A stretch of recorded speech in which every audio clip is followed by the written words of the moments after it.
Hello, guys. This episode we are going to talk about cricket and we have three talking points. But before that, I just have to put one introduction and want to talk about NBA and the basketball. See, I'm a huge follower of basketball and NBA basketball in particular. And the American media is so powerful and it's so much fun. The way they actually present their sport, the passion they brings in, it's actually fantastic. But the thing is, the season is like, I think 2 to 3 months away and still they are talking about, everything is going to change. Some player movements will happen, which will change the entire equation. So that is enough time. And before that, there's a basketball World Cup and we have some topics lined up for that, which we will talk about. So, there are certain groups in a lot of social media platforms that we engage in sports topic on a regular basis. So what I will do is, there will be some topics, some questions that will be popping up. For example, who is going to be India's wicketkeeper in the ODI World Cup? Like that. So if there are any questions in your mind, you can either comment it here or you can actually, this is my Instagram handle, we can have that conversation there. And we will address one question and make a short video and post it in the space. So feel free to fire away. Now let's start with our main topic for the day. Topic 1, it's Pakistan versus Sri Lanka. What a game. Pakistan is by far, by a long margin, the better side. It's almost like India is taking on West Indies. West Indies used to be this big power. Similarly, Pakistan and Sri Lanka are playing, and Sri Lanka used to be this huge name with plenty of big names, the Sangakaras, the Muralidharans, the Jayawardenes. You feel sad for Sri Lankan cricket, and at times they just shot this glimmer of hope. Last Asia Cup, when Sri Lanka won that, we thought maybe Sri Lankans are, finally they can see a road ahead and they're gonna take it, but it didn't happen. All right then.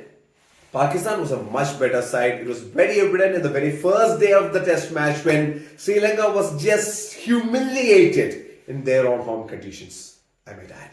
And then, in the same conditions, in the same ground, the same match, the next innings, Pakistan went on to score 500 plus runs in the first innings with a double century from Abdullah Shafiq and a not-out century from Aga Salman.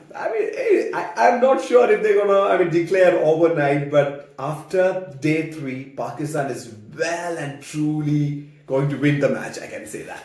So I don't see Sri Lankans actually coming back and actually putting something for the Pakistanis to score in the 4th innings. So Pakistan would be there. We have this in our bag. All we need to do is take 10 wickets, it's all over.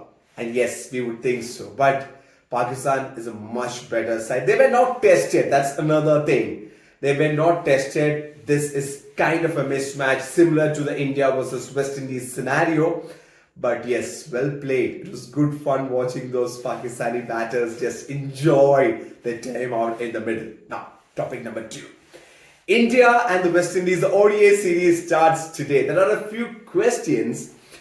Once again, it's a white ball leg. It's different from the red ball leg. West Indies will always be a better side in the white ball leg, but they haven't qualified to the World Cup. So their current form is not something, the West Indies fans will be proud of or confident about. And Indians would be the favorites to actually win the series. But there are a few questions, including who is going to the wicketkeeper in the World Cup. It could be like KL Rahul. They would be going, maybe they would be planning with KL Rahul in the mix, but they need a backup, right? Is it going to be Sanju Samson or Ishan Kishan? Sanju Samson could be a better fit in the middle order. He could be a better finisher as well. But Ishan Kishan is a left-hander. That's another thing too. So we don't know what the team is thinking, but it's going to be a very interesting series. And I'm a huge fan of Sanju Samson. I would say, I like Ishan Kishan as well. Sanju, if you're getting a chance, the kind of talent that you have is rare. It's almost like, Rohit Sharma. Put some value into your wicket, not when there are only 5 overs left and you're coming in as a finisher, just go for it. Otherwise, put some value in. Get to a minimum guarantee of 40 runs or something. I'm sure you'll get that with 120 or something strike rates. Then you can blast. Don't go and try and hit all the sixers in the first 10 balls and lose your wicket. That's it. Simple. Now, point number 3, Australia versus England. The last match starts today. The question is, I'm right now in the UK, and the media is fully behind the English side, and they're saying the Australians do not deserve to be in this scenario. I mean, the second test match and that run out of bears. So everything is being reminded of. It's a good place to be in, actually. And if you're looking at form, if you're looking at the trend, you have to say, oh, English side, they are on fire. Yes. And rain actually spoiled their party in the last game. They were well and truly in the driver's seat to win it, but never happened. So the trend, or maybe on form, you would say England should win it. But hear me out. Australian batters, that was the problem, because when England added Mark Wood to the attack, the extra pace was something the Australians were not able to handle. But look at the pedigree, look at the quality in that batting lineup. It's like the players like Stephen Smith and Labuschagne, if they had the time to just sit back in their dressing room or in their drawing room where they're planning, what should we do, what should be the combination and all those things, and they would say, now we know what that is.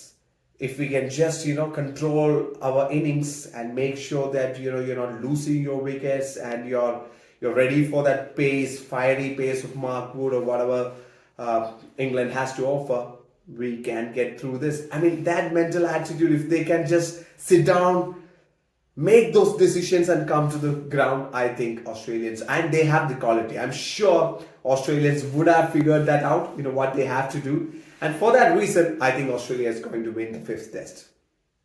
Difficult one to actually just digest, because the form that England is carrying, it's too much. They're like too hot to handle.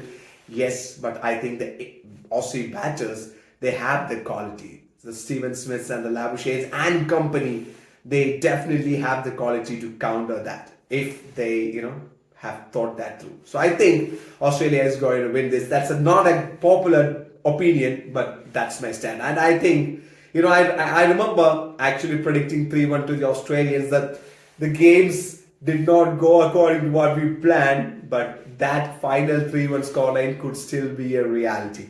And I'm counting on that. But either way, I'm sure we all will be entertained. So ready for that? So 3 cricket matches that we can enjoy today, and let's hope rain is not playing spoil sport.